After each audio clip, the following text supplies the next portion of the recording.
Get word to Lord Corlys in the Gullet. I require ships to deliver fighting men enough to secure the city. Your Grace, I protest this action And with all my Daemon must return with haste. I'll write to him. We'll fly to King's Landing in 2 days' time. And take the city.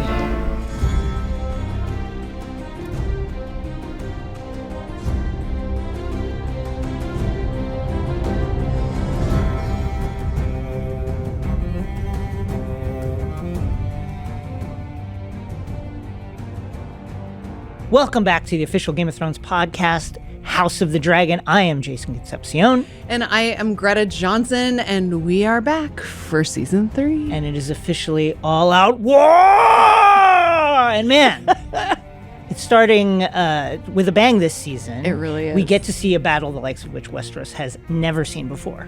That's right. Today we are talking all about the season 3 premiere of House of the Dragon, which was written by showrunner Ryan Condal and directed by Lonnie Peristier. And we have the perfect guest to kick off this season with, our good friend of the pod, Ryan Condal, to talk about this season opener and the brutal Battle of the Gullet. Plus, we'll be joined by Harry Collett, who plays Prince Jace, about filming that battle sequence and some of the key choices Jace makes in the premiere. And if it's not obvious, this is your spoiler warning. If you have not seen the season 3 premiere, go watch it and then come back. To war, then! We have come to die for the Dragon Queen.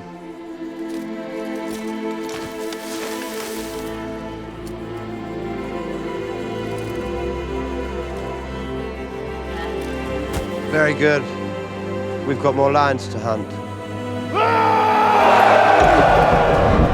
So, Jason, Yes. It hasn't been that long since you and I talked about Westeros with the Night of the Seven Kingdoms. Different vibes here, huh? Much more brutal and deadly vibes. Yes, I would say so. So, yeah, how do you think this episode works as a season premiere? Oh my gosh. I mean, it feels like you're shot out of a cannon. Yeah. Quite literally, with the opening in the Vale with Sheep Stealer, and a tremendous amount of action, a tremendous amount of forward momentum that carries over from the end of last season. It's a lot to take in all at once and tremendously exciting. Yeah, I completely agree. I mean, it's so wild to think about how different the tone is already of this season. I mean, by the end of season 2, there were so many chess pieces on specific places, and we knew that we were going to start with action, but I still didn't realize like the scope and scale of this battle, the fact that we're fighting on different fronts. I mean, it's nuts. I mean, that's a good point. You've got battles going on in the Riverlands. You've got battles here in the Crownlands. You've got battles on land, sea, and air, which is something we saw it towards the end of Game of Thrones, but not to this scale, with multiple like adult dragons fighting each other, fighting ships, people getting beheaded on land. You've got an intense naval action, the likes of which we've never seen before. It's a spectacle. It is a huge spectacle. It's stressful. It's amazing. Yeah. Okay, so let's start by talking about Rhaenyra. She is considering Alicent's offer from last season. Remind us what that offer was. Alicent's offer was, let's end the war today. I will throw open the gates. You come in, seize the city, end the war. I will make sure that Aemond is away from the city. He'll be in Harrenhal with Vhagar, so you can fly your dragons in uncontested. And as a way to seal the pact, she agrees that Rhaenyra will be able to execute Aegon, the king. In return, Alicent and Helaena will be protected. And that is the deal. And I think it's, as Mysaria, the White Worm, says, pretty low price. Yeah, honestly, not bad at all. It really does seem like Alicent is looking for peace here. She's looking for a way out. She's been dealing with the family drama for her whole life.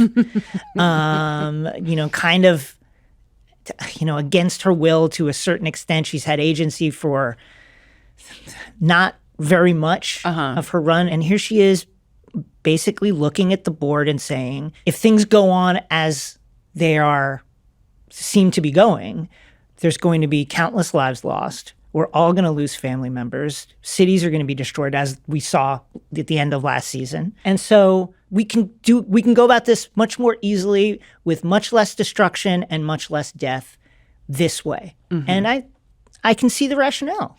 I think what we see, especially in the beginning of this episode, like the concern I had, I think Alicent is to be trusted, but I don't know that she has enough control over the situation to actually facilitate what she has promised. And I think the fact that Aegon is gone now is a huge piece of that, right? So can she do this? Right. Can she move the pieces around? I believe that she wants to. I just don't know that she can. Yeah, I mean, Alicent, when she gets back, it's like, where have you been? Just walking What are you around. talking about? Yeah. Let's talk about the meeting between Alicent and Aemond. It's a very tense. Can we not? Very tense meeting, a lot at stake. Alicent needs Aemond to leave the city. He's not planning on doing that anymore because he's king and he wants to sit in the chair for a bit. And he makes the good point that we need a dragon over the city.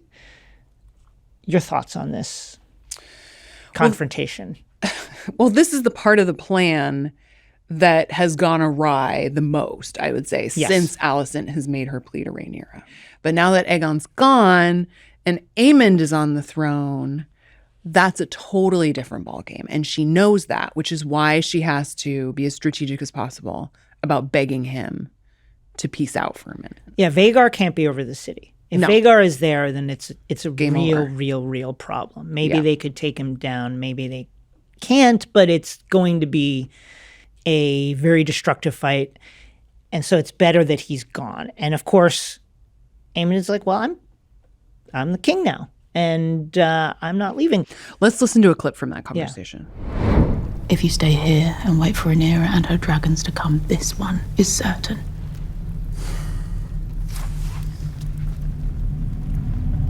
You are so courageous.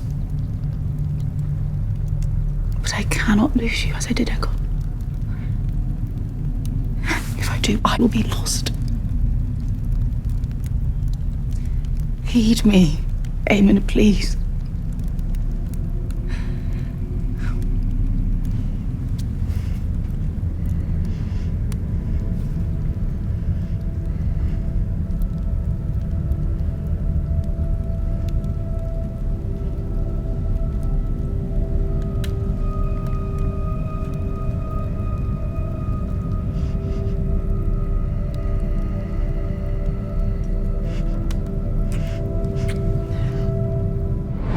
Okay, well, start with the headline. It seems like he's going to go. That's good.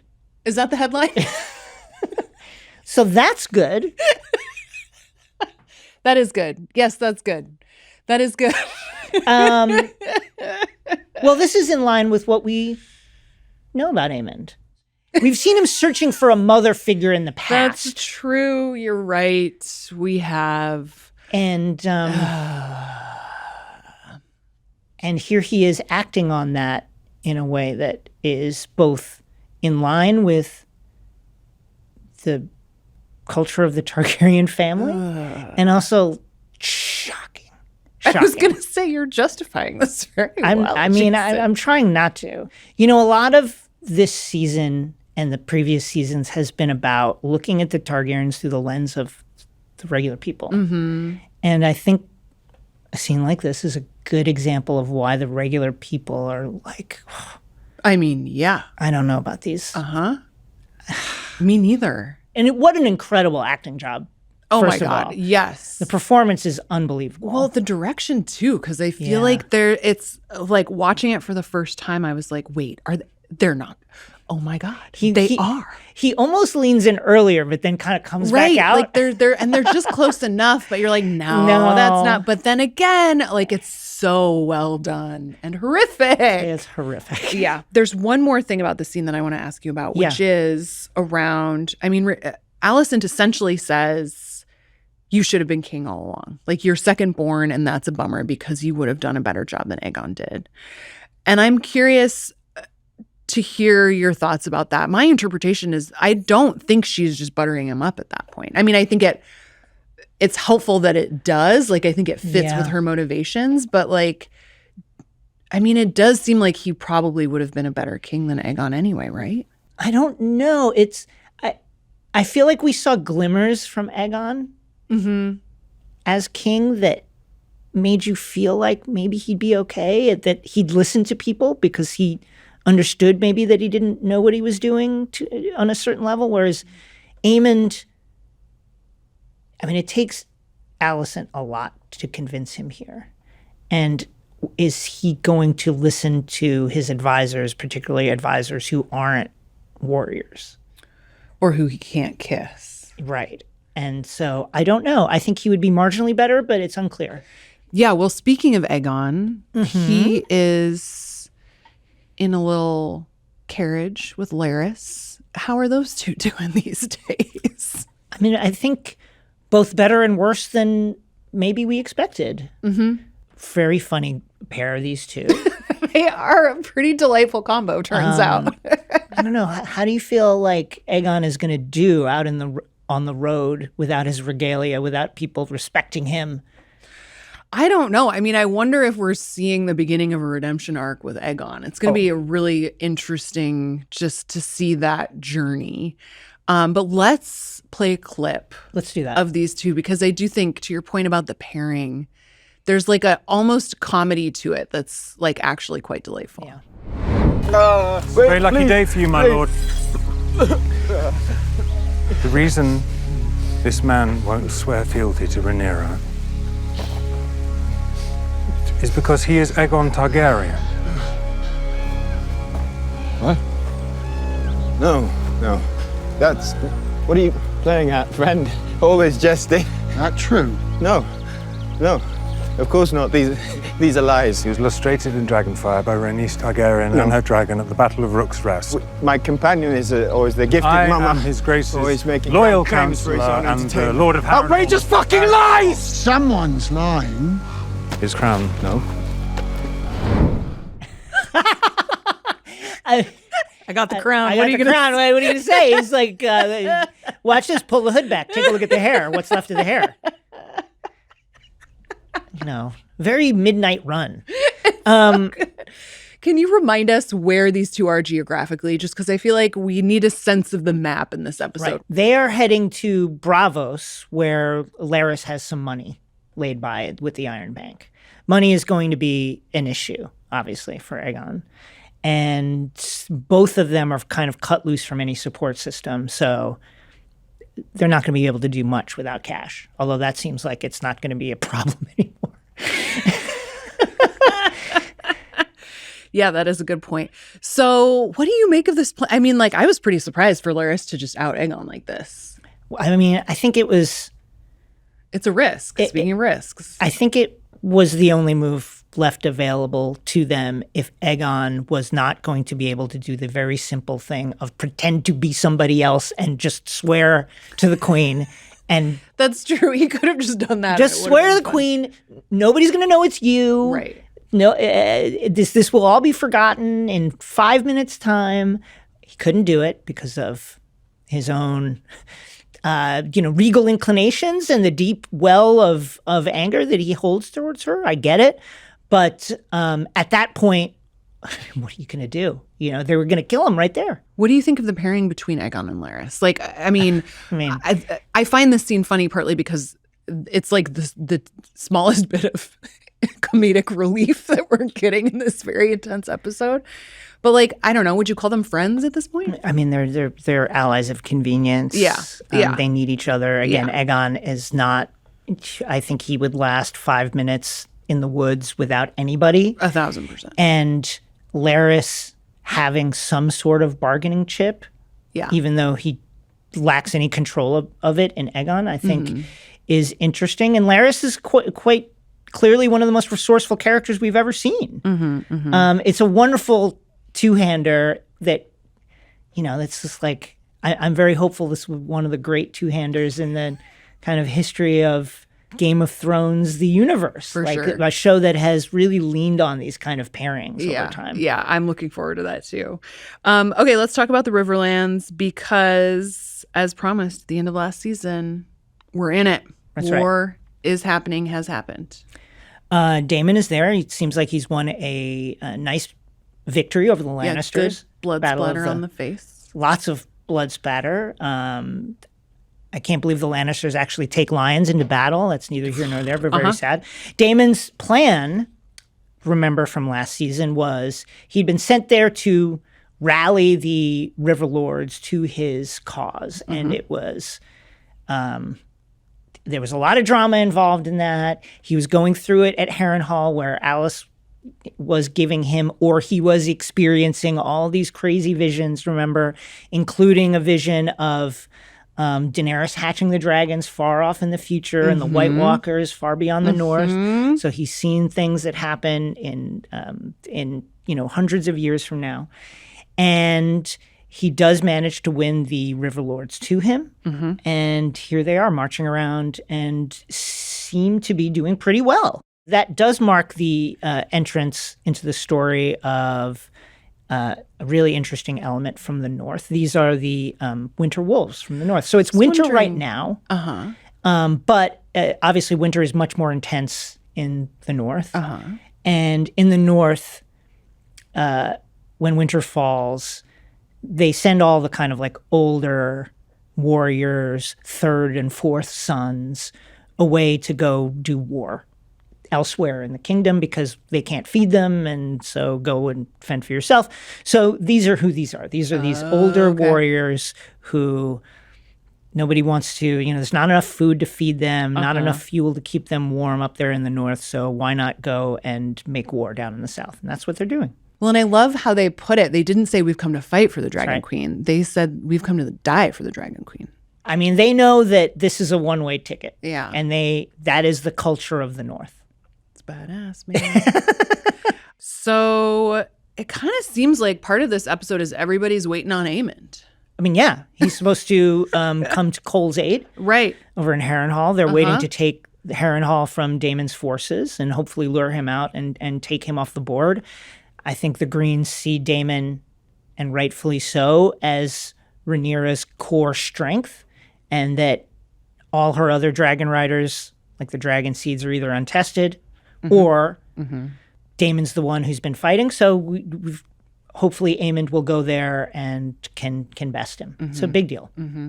I am still obsessed with Kristen Cole and his philosopher poet stage of life. Snap out Very of it. nihilistic. Snap out of it, man. I think it's great. I think we need that perspective. No, it's true. I mean, recall from last season when he sees the destruction wrought by dragons on men on the ground. Yeah.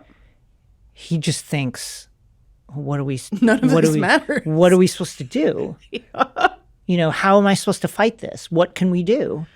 And to your point, he, I think, feels that he's marching into certain death at some point, whether it's today or tomorrow or next week. And it's going to be via an enemy that he can't fight against. And he's just waiting for that to happen. Yeah. Meanwhile, Gawain is thinking about all the niceties of war and ethics and morality. And, Cole is just like, did you realize where you are, man? Let's play a clip of Philosopher Cole talking to Gawain. Punishment is due, yes, but also a statement to the men that we are not beasts, but knights and soldiers of honor. Look around you, Sir Wayne. Look to the sky, to the horizon. Doom and ruin surround us. We will all become beasts before our end. Only if we abandon our principles. I think it's refreshing to hear someone talk about their principles. I do think it's that. I'm also left thinking, hang the guy then. Then hang him. Yeah. Why are you waiting for Kristen Cole, the Lord Commander of this army, just gave you permission to hang the guy, so hang the guy. Yeah. And this idea that you are then going to make some speech, or Cole is going to make some speech about our principles and our oaths as warriors and knights. I think the hanging would make that lesson quite plain in a way that probably the men would understand better than the speech. And so just, Gawain, what are you waiting for? Just hang the guy. Why hasn't Kristen Cole just pieced out into the woods? Where's he going to go? Sure, I suppose you're right. Yeah, so he can just like hang in the tent and like paint and whatever, and then that's fine. Well, I think he's from Dorne, and he's a different sort of person than Gawain and from many of the people who inhabit the strata that he has been in. That's true. Yeah, he's always been kind of an outcast. He's from a more hard scrabble beginning. And so for him, this is what he knows, is fighting and war, and this is it. And I think it's his inability to, his understanding that the war is going to turn on dragons, not that anything that he does, that has him feeling like this. I wonder how effective that makes him as a leader, though. Because 0%. Yeah, not effective at all. Just in the sense that, if my general is pretty sure we're all going to die and kind of is resigned to it. Yeah, not the best. And doesn't care that much about it. I feel like I'd be looking for somebody with a more sunny kind of outlook. And be like, we can make it, guys. You know who else is waiting for Vhagar to show up? Hua. Our bastard buddies. Our bastard buddies, the dragon seed. Hua stands for Hugh, Ulf, Adam. Ulf and Adam. Hugh has the big dragon, Vermithor. Ulf has Silverwing, beautifully named. And of course, Adam is on Sea Smoke, just kind of chilling. Our little dragon seed. Out in the suburbs of Harrenhal. Those dudes, man. I just like the dragon seeds. Yes. One of the big themes to me of this episode is just these untested, like, you can't just put people on dragons. I think Jace cooked with that. Jace had the right of that. Now, Jace was, there was a selfishness to it in the sense that Jace was saying, hey, isn't our whole family's thing that we're the only ones who can do this? And if you then start allowing these other figures to come in, doesn't it dilute our right to power in the eyes of the people? Doesn't it make us less than these kind of neo-gods that people think we are? And I think spending 5 minutes with the dragon seeds would disabuse you of any notion that people need to be special in any kind of way to ride the dragons. Yeah, no, for sure. Especially in this scene, right? I mean, they're really just like hanging out. I think Adam and Hugh are both responsible, which is good.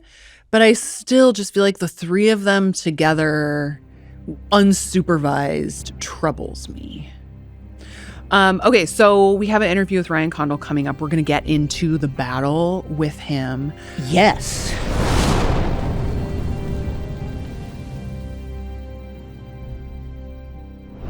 Well, Ryan, welcome back to the podcast. Thank you for being here for this wild ride of an episode. Oh, yeah. Thanks, guys. Thanks for having me. I can't believe it's been 2 years already. These things, wow. It seems like, I was saying to somebody the other day, it seems like it's like a few months and then also like 10 years all at the same time. That's exactly what I was. Yeah, it was just yesterday and also a very, very, very long time ago that we last spoke. So how did you decide to start this season with such a huge episode? I mean, this is a battle, I think the scale of which we haven't really seen in Westeros up until now. Yeah, I mean, this was always the thing that I had on my, pinned to my cork board from really the very beginning, because this has haunted me from the moment that the pilot became, somewhat of a, reality. Because in the back of my head, back in 2019, I was just going, how the hell do you make the Battle of the Gullet? Because it's such a seismic event in this piece of the history. And like, look, it's incredible spectacle, very exciting for a lot of different reasons, but it's also this major turning point in the war, both on the grand scale, because Rhaenyra kind of loses her navy as a result, but also, in a personal level, she obviously loses her son and her heir. And it just felt like, Game of Thrones kind of set this almost unique to it rhythm of the big thing happens at the end or at the penultimate episode right before the end. And usually the opener for them was the new setting of the tables. Time has moved forward a little bit. People are in slightly new places. You're catching up, reminding everybody where they are. And we said, hey, it's been 2 seasons of that. Wouldn't it be fun to just come out of the gate and just break all the toys? But it just felt fun to just sort of break the rhythm of our own show, the story rhythm that we have, and just come out of the gate with a big bang. And then what are they going to do? What are they going to do next? Yeah.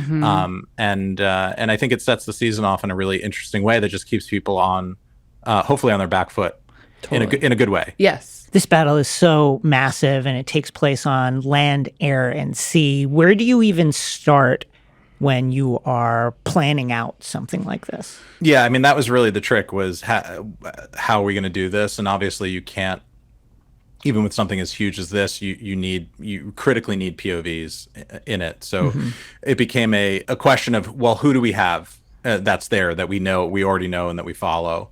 And thankfully, the story, the drama that we had set up so far gave us Corlys and Alan and Tyland and Shirako, and this nice kind of, you have the POVs into each of the command ships, and there's this nice kind of existing conflict between the XO and the captain. I mean, we did talk about this a lot as a submarine movie. I mean, for me, it was getting to do Wrath of Khan, but doing it for medieval sea battle, and the chase into the nebula was the chase into the into the canyon. Oh, that's so interesting. But the fun of this is that Khan and Kirk never got to meet, and you get because it's medieval warfare, and there are no real ranged weapons other than the dragons. The way you settle these individual battles within the greater war is with ship to ship fighting. You have to smash the boats into each other. That's right. The Reliant crashed into the Enterprise, and then, like an insane blood-slathered pirate, Shirako, who's our Khan, got to charge onto the deck of the Enterprise. So it was really exciting. So we sort of started there, which is who are POVs, and really it became this thing needs to be grand, and how did they do that, and the spectacle of it. But we always have to, other than going to God POV intermittently, just to give you orientation on where are we, because the theaters of battles are a little different depending on where we are in the fight. It was very much then it's Jace and it's Bela and it's Rhaena and the dragons, and then you have the Queen Who Never Was with Corlys and Alan, and then you have the Bitch Fist with Shirako and Tyland, and that to us all felt okay. You can really craft this really intricately woven story out of that. So that's where it all started, and that's what helped us to get our arms around it and figure out, okay, this is how we're going to produce the thing. I love the evolution of Shirako from the end of last season to this season, because when we meet the Admiral, it's very jolly, very yo-ho-ho and a bottle of rum, but as soon as the opportunity to bleed her rival presents itself, she becomes a much darker, much more fearsome foe. Talk about that a little bit, because she really unveils a ruthlessness that I think her earlier demeanor did not hint at. Yes. She's a bit cannibalism coded, as the kids would say. Yeah. This went back to, even, obviously we were setting this up last season we knew, and that's why we spent all that time with her, because we wanted you to get to know her a little bit, or at least think you knew her before we were going to tell the story in the battle and then kill her off. So we wanted to feel like we had some footing as to who this person was. But we really went back to we went to the books, and we went to the Sea Snake's long history of fighting in the Stepstones against the Triarchy, and it just felt like this is great. There's this long kind of blood rivalry that we've seen. We've heard a lot about over the course of the 3 seasons of the show, and we saw a little bit into in that conflict in season 1. But I liked the idea that there was all this iceberg below the waterline with Shirako's history with the sea snake, and that he himself was like her white whale, and she has lived to get in this guy's kitchen and kill him and burn his castle down out of revenge for what she sees as him terrorizing her people and her mates, the Triarchy Navy. Surely one of the most pivotal moments in this story and this episode is Jace deciding to lock his mother, Queen Rhaenyra, in her chambers. ostensibly for her protection, but also because, he's had, I think, a lot of reasonable objections to the strategy overall over the course of last season, and he's not been listened to at all. Talk us through his mindset when he decides to take an action that, Baela says this is treason. The impulsiveness of youth. Yeah. Everybody has to remember, Jace is, 16, 17 years old. He's a kid. And kids in this world are adults the minute, basically the minute they can pick up an adult sword. So sometimes as young as 12. Some people have, already been to battle the first time at 14. People are knighted at 16. So it is a different world, but Jace is a kid, and his frontal lobe isn't as developed, and his impulse control isn't as developed. And look, I think there's a duality at play here, which is Jace is definitely loves his mother and does not want to see her die, and really does believe the thing that he said to her in season 2, which is, if you die, the claim ends. No one is ever going to back me, the kid that everybody kind of knows is a bastard, is not the progeny of Laenor Velaryon, but of Harwin Strong, to be king, and the whole claim is going to fall apart. And then me and everybody along my bloodline, everybody in your bloodline is going to lose their head because they are potential claimants to the throne. And I think it's a very real argument that, we have to, our modern lens into the world needs to calibrate, switch over to the medieval lens. And we need to see that, where this sort of stuff was always foremost of mind. And then I think there's a second element that's possibly a little bit more self-interested. And that's that he feels like his mother has, cuckolded him in a way and henpecked him. And because she lost Luke in what was supposed to be a diplomatic action, but ended up being a military action, she's had this aversion to allowing Jace to go out and do business for the crown on his dragon. And we see him trying to do that time and time again in season 2, being shouted down humiliatingly sometimes at the table. And he had just had enough. And I think this was the straw that broke the back. And between her allowing the Dragon Seed campaign to go on, and he was fine with Stefan Darklyn claiming a dragon, but once she handed out the keys to the likes of Ulf White or Ulf the Sot, he began to question the headedness behind the strategy there.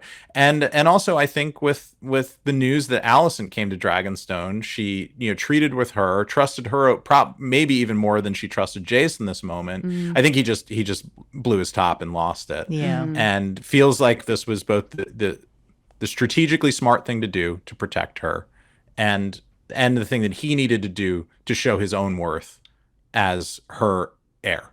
So, Ryan, I feel like there's a version of this story where the Queensguard does not let Jace lock up his mother. Can you talk us through, how do you think they're reasoning this out?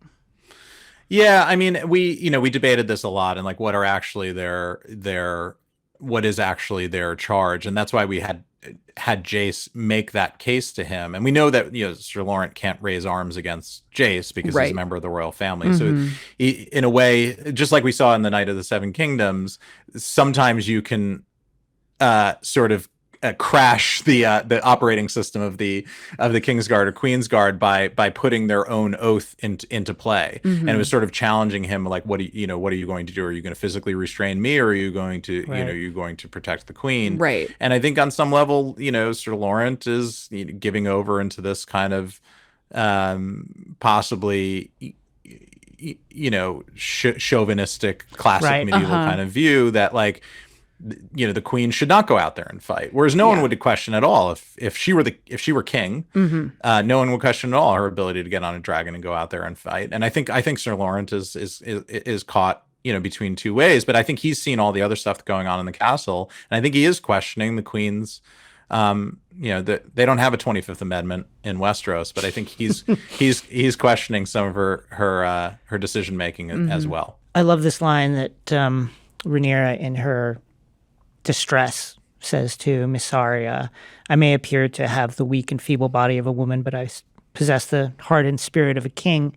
I think Queen Elizabeth said something very similar to this also. Tell us about that line. I wish I could come up with something like that on my feet right before a battle. But it was something that Sarah House and I always really liked. And we don't really do a lot of this, but it felt like, given the nature of those two characters of Rhaenyra and Queen Elizabeth and what they both went through in their lives, it did feel like it was an okay sort of breaking of the 3.5 wall into history to sort of remind people that, look, Fire and Blood is rooted in real medieval history, as are all the stories from Westeros. Again, it just felt very apt, and I've seen it 1,000 times, and I still get chills whenever I see Emma read that line. I may appear to have the weak and feeble body of a woman, but I possess the heart and spirit of a king. One of the themes that this show has explored is dragons having their own agency. We certainly see that in this in this part of the battle. Tell us about that. What is it like to ride a wild dragon? Yeah, it's got to be insane. We talked about her claiming of the dragon as for a lot of we've seen lots of dragon claimings in the show. So the challenge is always like, okay, well, if we're going to show this thing, how are we doing something we haven't seen before? We had Sea Smoke claim Adam. Yeah. We did that thing. We saw Vhagar get claimed by Aemond, which was great and thrilling. The wish fulfillment, the boy gets his dragon and gets to go beat up the bullies. We love that. So this was, it's Rhaena's dream, but it quickly becomes her worst nightmare. And you hear her when she climbs up on that thing. It's the shrieking of terror, because she is on a runaway train. She just jumps on this thing's back. It's probably never experienced whatever the sort of mystical kind of dark matter thing that's going on when a human mind bonds with the dragon mind. And you see some of that in his performance. I was really talking to Dottie and Tom, our tremendous visual effects team, about wanting to see that. I talked about how, like, in the Matrix, when one of the agents would occupy somebody inside the Matrix, occupy their body so they could fight one of the hackers, you would see the body sort of try to reject it because they didn't know what was happening to them. And it's like, that's the thing that happens to Sheepstealer. Like, all these other dragons are trained and conditioned. A lot of them have had bonds before. This is basically, Rhaena found a mutt, eating out of the garbage on the, in an alley, and then grabbed him and brought him to doggy daycare. And everybody is surprised that, like, everything goes, totally to hell. It's meant to be a bit of a, it's a heart-rending sequence, but Sheepstealer isn't being evil. He's a frightened animal that has never seen any of this before, and has probably spent much of his existence on Dragonstone avoiding other dragons because they're scary, and he's a solitary kind of guy, and he doesn't know what to do with them. So you see all these stimulus get introduced to him. She's in control for that brief moment, and then he starts getting shelled, and the noises and the other dragons, and then he just goes into self-protection mode, and ironically trying to protect Rhaena too, his rider. That's really, I hadn't thought of it in that context of, like, oh, he's just highly reactive, scared baby. Yeah. It makes sense, though. Well, let's talk about the outcome of Sheepstealer's entrance into the fight, which is the second grapnel hitting Vermax, and this time with deadly effect. It's such a sad moment. But also listening to you talk about Jace's perspective, why he did what he did, I can't help but also think, is it not kind of proof of concept that maybe he was right? Too dangerous for the queen to go out there when everything hinges on her? Yeah. Talk to us about that moment. Yeah, I think part of Jace's calculus, and probably part of Marbrand's calculus too, is Vhagar's out there somewhere. Right. And he has entrapped our dragons before.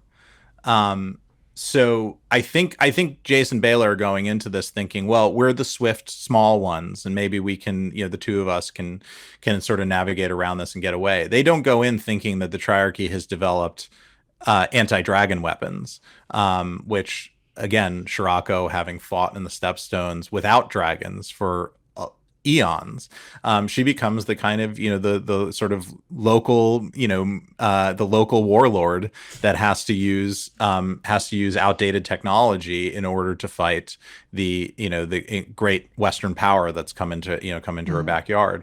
Can we go back to Jace's death for a second? Because there is something that I found really striking in particular about that scene, which is the fact that here are these people, the Targaryens, who have this amazing power with these dragons, but at the end of the day, they are just humans. And I feel like when we're seeing Jace get hit with those arrows, like that's what really struck me there, is that in the end, he's just a kid, Like it, and once the dragon is out of the picture, he has nothing. Yeah, I mean, it's this massive, hugest canvas you can imagine painting on, certainly in television. And then it comes down to this tiny moment, yes, of this boy essentially clinging onto a piece of wood in the middle of the ocean, helpless and surrounded by enemy ships. And it's heartbreaking. And it's funny.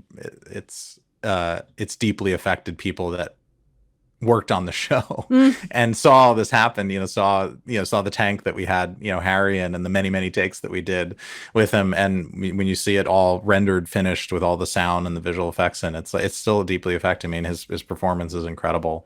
It's a huge loss. And I think going back to the beginning of like, why the Gullet, I just think there is a Rhaenyra when Jace is alive, and then there's the Rhaenyra after Jace dies. And I just think that for sure we've turned a page here and there is no coming back.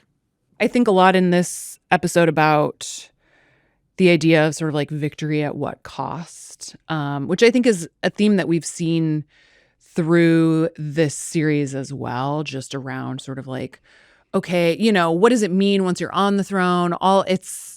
None of it is as simple as you think it is. And I'm just curious what other themes you've opened up with this episode and that you're looking forward to exploring through the subsequent episodes of the season as well. Yeah, I think that's a big one is at what cost. And you'll see that play out big time this season as everybody kind of pursues either their individual goal to get on the throne or the goal of putting the person that they are supporting on the throne. And seeing people struggle, even people that you wouldn't think have struggles or compunctions about that cost, seeing people be brought up to the brink and having to reckon with that and seeing how they react. That is definitely a big theme of the show. Big theme of the show for on Rhaenyra's side, I would say, is that for her, this war has largely become about a struggle for legitimacy and to be seen as legitimate. And we saw her as the challenger, of course, back in Dragonstone, just trying to get her own council to take her seriously. But as a result of this episode and then the war, it really the subsequent beats to come, her challenge becomes about getting the realm to take her seriously as, either as a challenger or as the queen. And I think that pushes against her own internal morality in a way that we see it playing out with other characters in the at what cost thing. But for Rhaenyra, it's like, I want to be seen as legitimate. I want to be seen as legitimate to my dead father who picked me for a certain reason because he saw the makings of a great queen in me. But do those things agree with who I have to be to actually prosecute and win this war? And of course, because it's interesting drama, I think those things often find themselves in direct opposition with one another, which is constantly demanding of Rhaenyra, who are you and who are you going to be? Absolutely. Well, Ryan, thank you so much for coming back on the podcast. It's always so great to talk to you about the show. Yes, thank you. Of course, guys, anytime. Thanks for having me. Always great to hear from Ryan. Yes. Now we have a special treat. We got to talk with Harry Collett, who plays Prince Jacaerys, also known as Jace. Let's listen to that conversation.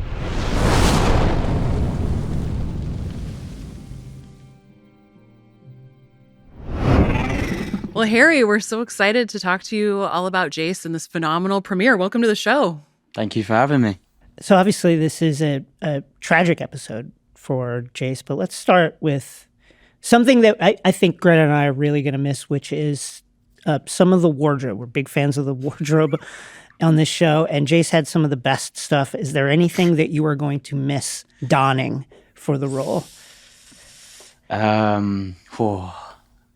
Probably my sword, but I got to keep that. Oh, wow. Did you really? Yeah, literally, not even. I mean, I was giving it before the season. I was like, guys, can I keep my sword? And then they were like, I don't know, because you can't really just make another one for you to take home. And I was like, okay, no worries. And when I wrapped, I got my sword, and it's the proper metal one as well. Obviously, it's all blunt, but it's yeah, I mean, it looked very, very strange. Like, obviously, I live on a main road at home, so when I got out the car at the end of that day, I was getting out with a massive sword, and it probably looked very concerning. So, I mean, I don't know if I'll miss the clothing layers. There was quite a lot of layers, and when it was hot, it got really hot. But it looked good, and that's all that matters. Dude, those capes were so perfect. Like, you rocked the hell out of those capes. I wanted to talk to you about Jace's ambitions, because obviously he takes some pretty drastic decisions in this episode. He's an impulsive youth, but also the heir to the throne, and he's dealing with a lot through the lens of his mom being queen. But what is he, in that moment when he's making these decisions, what is it that he wants for himself? He wants to be sitting on that throne. I think with Jace, it's sort of like, you know, he's ultimately always going to have in his head that he's a bastard. And I feel like the fact that he has a dragon and the fact that he's heir to the Iron Throne is sort of like, it's making him, you know, aware that he doesn't really care about being a bastard. So it's more of the fact of like, this is the only thing that's like keeping me from like crashing out. Do you know what I mean? Yes. He is thinking about his future. I think he does actually care about, you know, the future of, you know, the family and everything like that. I don't think he is fully thinking about himself the whole time. I actually think he thinks more of other people while he's taking these actions, you know. I feel like that's why Jace would have been such a good king, you know. Let's talk about those arrows. What was it like to film that battle scene? It was very, very weird, actually. Like Lonnie, the director on this episode, amazing guy, amazing director. Yeah, it was like a lot of the time in the water tank. But to act dead is probably the hardest acting I've ever done in my life, especially in that water, because I feel like everything I did this season was so loud. Like, there was wind machines, there was wave machines, like, and then Lonnie would just be either screaming his head off or on a megaphone shouting notes. So when I was in the indoor tank, when we filmed that, you know, that last sort of arrow going in and me sort of, you know, floating, I guess, on the water, the waves. And this was like multiple guys like pushing barrels onto the water like that. The waves would like come and obviously hit my eyes and everything, and like water would go up my nose, so I'd cough. And then you just got Lonnie going, "Act more dead, act more dead," and I'm like, "But I can't." But no, he was so great. He was like. But even before the episode, we had multiple meetings of what Jace would be feeling like in that moment and like at every single split moment, and that helped me so much when it come to filming, because like it's so hard, sort of, you know, you can look shocked and you can look angry and upset, but like it's such a out there situation that he's being put in, and if you feel that inside, it will really come out in your emotions too. But overall, it was just really fun. I got to do just like loads of stunts and everything like that. So it was cool. But that was the hardest thing, trying to, because obviously I get shot and I keep my eyes open. I don't know. I should have done it like this and then kept my eyes closed, but I kept my eyes open, so it made my job 10 times harder. What was it like on set that day doing that? You know, I assume that everybody understood that your character was going to die in this scene. Yeah. What was the atmosphere like? Until my very last day, it was, you know, it was like everyone's like, "Oh my God," like coming up to you going, "Oh my God, I can't believe it." I mean, I knew like way before, you know, so it was like, it wasn't a shock to me. It's not like I was at the read through going, "What?" No, you know. I was shocked of how well it was, like, not shocked of how well our writers are, obviously, but like how shocked of how impactful it was even on a piece of paper. And that's what I wanted. You kind of, if you're going to die, you want people to care about your death, don't you? Like, it's like you don't want it to just be like, yes, he's died, or even the worst where they're like, oh, I forgot he died. Do you know what I mean? So it's like you want it to be, who again? You want it to be impactful, like, and these are the things people remember, like even from like the Red Wedding in like Game of Thrones and like things like that. So it's like even though that was so early on, people remember that, and it's so important. But the last day, like I was filming just with Bethany that day, and people came.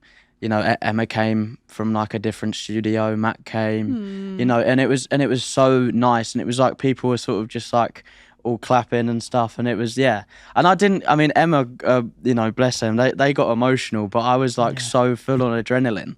I was like, I can't get emotional right now, but then it was it was just such a beautiful moment, and it's mad because you spend like I've spent 5 years on this job. So I got cast when I was 17 and I'm now 22. So like I've sort of grown up a bit on this show, you know, around these people. And as much as it's been a blessing, it's so sad that I'm not going to be able to go back and see them and be like, oh, I'll see you next year, you know, and sort of do that same thing again. But I'm so grateful that it has happened, and I've met, you know, some friends for life. So yeah. So you mentioned it's been 5 years since you first started playing Jace. Yeah. How do you think this role how do you think you've learned from that, just like as a person who also was 17 and now is 22?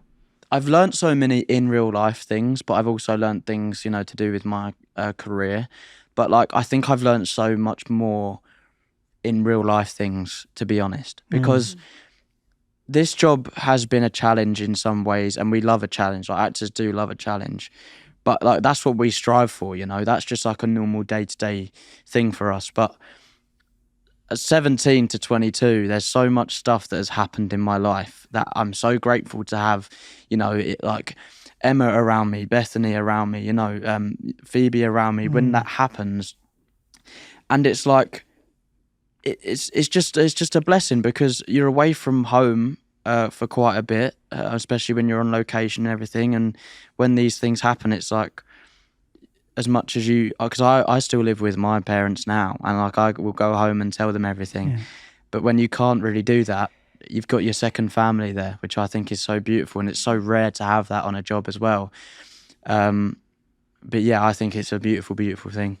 So yeah, where'd you put the sword? It's at your parents' house? So at first I have like under storage, like under my bed. So like, you know, the one you can lift up, and then like, that's where all my clothes are.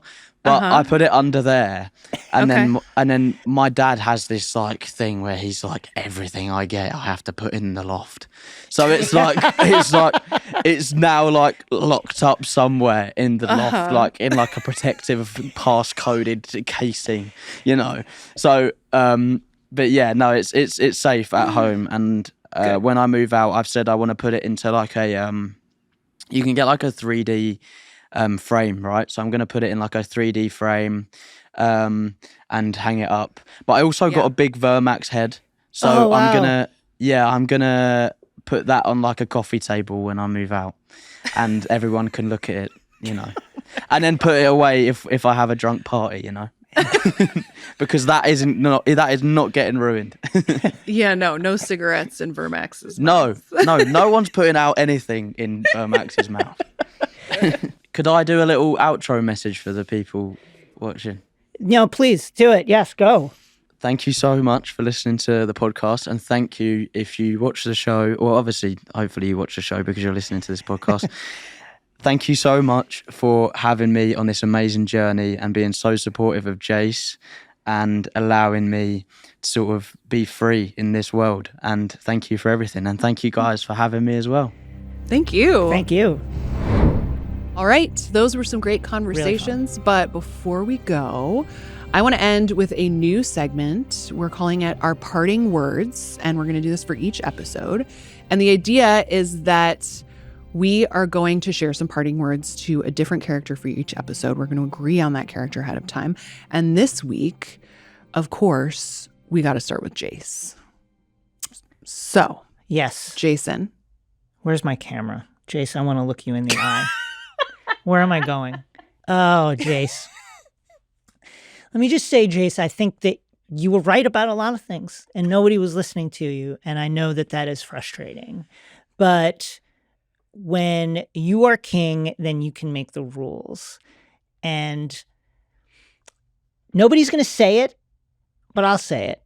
Maybe the fact that you're dead proved that you're right. Uh-huh. Because what if the queen was dead? And then it would all be over. So I think it was reckless what you did. I think it was irresponsible. And I think that under another administration, you'd, I don't know, maybe get your hand chopped off or something and thrown in a dungeon. Mm. That being said, I'll miss you. I thought you had great capes. He did have great capes. Yeah. Wonderful and you were right. jawline. Again, you were right. You're right. Yeah, no. You're right about a lot I of think stuff. that is the, like, Jace, you were right is, Yeah. I mean, that's pretty much it right there. Yeah. You were right. However, I don't love an involuntary psych hold on your mom. No, that was... Like, that's... Don't we have to put it on Sir Laurent at that point? Well, but how's he going to defy Jace? You know, like, that's awkward. That's the queen. He's in a tough spot. He's in a right. tough spot. He's in a very, he's just a salary guy. He just punches the clock. Man. He's not management. I know this is kind of cheating because we agreed to talk to Jace, but can I also just say, Lohar, you are a bad bitch and I appreciate you. Love a lady pirate. Not enough in the world. That's it. Okay. Should we raise a metaphorical glass to both? Toast Tip to of the you. hat. RIP. Rest in power, both of you. Rest in power. Sad to see you go. It is sad. Gosh, it is so nice to be back in the brutal and deadly and destructive Dance of the Dragons with you. Okay, that's it for this episode. Don't forget to join us next Sunday night right after episode 2 airs on HBO and HBO Max. We'll be joined by even more special guests. And this week, we'll have a very special bonus episode sponsored by Chase Sapphire Reserve for Business. That's right, we'll talk to director Lonnie Peristeer about bringing the Battle of the Gullet to life. And we'll share exclusive panel footage from the cast and crew at the ATX TV Festival in Austin, Texas. Yes, and if you like what you are hearing and watching, don't forget to leave a review and rating on your podcast player of choice. You can find us on the Game of Thrones and House of the Dragon social media handles, and you can also watch us on Spotify, YouTube, and HBO Max. The official Game of Thrones podcast, House of the Dragon, is produced by HBO in collaboration with Same Boat Studios. This podcast is hosted by Greta Johnsen and Jason Concepcion, who also produces the show. Our executive producers for Same Boat Studios are Gabrielle Lewis and Barry Finkel. Our senior producer is Ben Goldberg. This show is mixed by Hannes Brown, and our video editor is Stefano Sanchez. Our digital content producer is Insung Huang, and our studio engineer is Javi Cruces. Special thanks to Michael Gluckstadt, Allison Cohen-Sorokach, and Kenya Reyes from the HBO Max podcast team. Thanks for listening. We'll see you soon.